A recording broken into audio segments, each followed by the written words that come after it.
Hello hi friends, मैं हूं सपना और मैं लाती हूं आपके लिए नई नई कहानियां। तो आज की कहानी है स्वर्ग की सैर। तो जरूर देखिएगा, कहानी मज़ा आएगा। बादशाह अकबर के दरबार में अधिकांश मंत्री बीरबल से जलते थे। उन्हें बीरबल की अकबर से निकटता फूटी आंख भी नहीं सुहाती थी।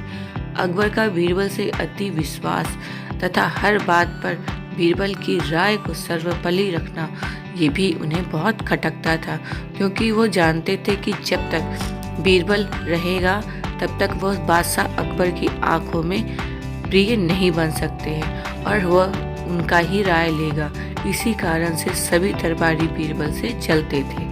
बीरबल से जलने के कारण एक दिन सभी दरबारी ने बीरबल को रास्ते से हटाने की साजिश बनाई। इस साजिश में उनका सहायक बना नाई। नाई को बादशाह अकबर के बाल काटते समय उससे वार्तालाप करने का कुछ अवसर मिल जाता था। एक दिन बाल काटते हुए वह अकबर से बोला, बादशाह सलामत, कल मैंने एक सपना देखा जिसमें आपके अब्बा हजूर मुझे दिखाई दिए। अपने पिता की बात सुनकर अकबर भावुक हो गए। वह बहुत छोटे थे जब उनके पिताजी की मृत्यु हो गई थी। भावुक होने के कारण नाई ने से पूछा, अच्छा वो कैसे लग रहे थे मेरे अब्बा हजूर? अपनी बात में अकबर को रुचि लेता देख नाई अपनी चाल चल दी। वो ठीक लग रहे थे हुजूर। उन्होंने मुझसे कहा था कि मैं स्वर्ग में बहुत ही आराम से हूँ, बस एक चीज की कमी खाती है। वह क्या? अकबर ने उत्सुकता से पूछा। हुजूर, वहाँ उनका मनोरंजन करने वाला कोई नहीं है, इसलिए वह खुश नहीं रहते हैं। स्वर्ग से जब भी आपको बीरबल को लतीफ़े सुनते देखते हैं तो वो सोचते हैं काश बीरबल उनके पास होता। उन्हें अपने लिए पैगाम भिजवाया है कि बीरबल को उनके पास स्वर्ग भेज दिया जाए। बीरबल अकबर को अति प्रिय थे, लेकिन अपने पिता की इच्छा पूरी करने के लिए उन्होंने निर्णय लिया कि वह बीरबल को अपने पिता के पास स्वर्ग भेज देंगे। अगले दिन उन्हें बीरबल को अपना फरमान सुना दिया। बीरबल अकबर का फरमान सुनकर हैरान रह गए। पूछने पर अकबर ने नाई का स्वप्न की बात बीरबल को बता दी। बीरबल को समझने में तनिक भी देर न लगी। ये दरबारियों की उनके खिलाफ साजिश है और इस साजिश में नाई भी उनका साथ दे रहा है। लेकिन अकबर के आदेश की अवहेलना करने की साहस किसी में न थी।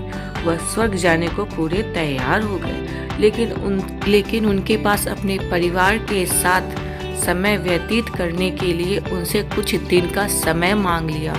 घर पहुंचकर उसने सारी बात अपनी पत्नी को बताई, जिसको सुनकर वह चिंतित हो गई। लेकिन बीरबल इस विपत्ति से निकलने के लिए एक योजना बना चुके थे। योजना अनुसार अपनी पत्नी के साथ मिलकर उसने अपने आंगन में एक कब्र खोद ली। साथ ही उस कब्र के भीतर से अपने शयन कक्ष को जाती हुई एक सुरंग भी निकाल ली।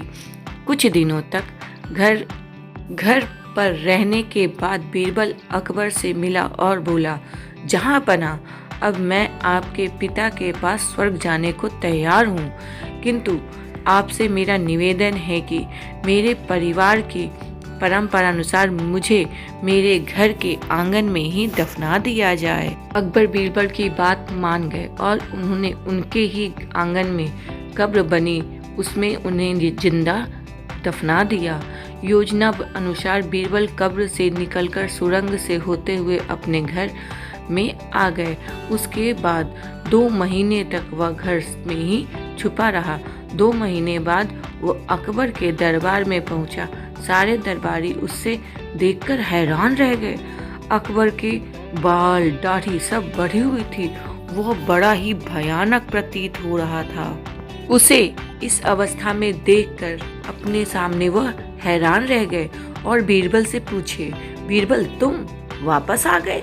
हमें बताओ, हमारे अब्बा हजूर कैसे हैं और तुमने अपनी ये कैसी हालत बना ली है? सब ठीक तो है? जी जहाँपना, स्वर्ग में सब कुछ ठीक है। मैं आपके पिताजी से भी मिला और उन्हें खूब सारी लतीफ़े सुनाकर उनका मनोरंजन भी किया। उनके पिता खुश भी बहुत हुए, लेकिन बीरबल के कहना अपना जारी रखा। स्वर्ग में नाई का होना एक बहुत बड़ी समस्या है, इसीलिए तो मेरे बाल बढ़ गए हैं और दाढ़ी भी। आपके पिताजी के बालों और दाढ़ी की हालत तो मुझसे भी बहुत बुरी है, इसीलिए उन्होंने स्वर्ग में अपने नाई को भिजवाने के लिए पैगाम भेजा है। इत्तेफाक से नाई भी उस दिन वहीं पे था। बीरबल की बात सुनकर उसकी सट्टी पट्टी गुम हो गई। इधर अपने अब्बा हजूर की ये इच्छा को भी पूरी करने के लिए अकबर ने नाई को जिंदा दफनाने का आदेश दे दिया। ये आदेश सुनकर नाई डर के मारे अकबर के पैरों में गिर पड़ा और बीरबल को फंसाने की योजना और उसमें शामिल मंत्रियों के बारे में अकबर को सब कुछ बता दिया।